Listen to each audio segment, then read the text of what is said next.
গাড়িটা লইয়া বাড়ির দিকে যাইতে আসি বটতলার দিকে, তখন দেখছি বিলকুলের দরজাটা খোলা, ছাগলটা লকটিতে আছে।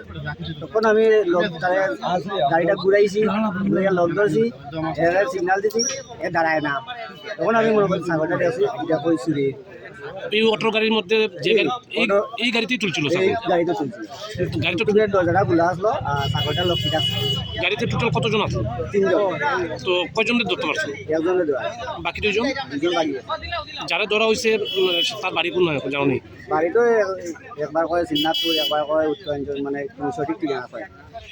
যে জায়গা থেকে ছাগলটা চুরি করছে ঠিক কোন জায়গা থেকে চুরি, এলাকার লোকেশনটা কি? গোদবাজার হসপিটালটা পাইলে এখানে রাবার বাগান আছে, এখান থেকে আমি লক করছি। ভদ্র করলেন গোদবাজার যাওয়ার আগে।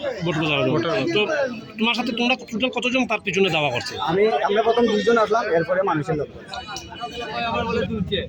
প্রথমে তুমি কইছো না কিনছো? আমি তো দাদা কইতে পারতাম না। আরে তোমার কথা তো ভাই, মানে তুমি সত্য কথা কও, মানে কিভাবে রইল জানি না দাদা, তারা মানে ছাগলটা কিনছে না তুমি তোমার বক্তব্য তুমি চুরির লগে নাই বা তুমি ছাগল চুরি করছো না?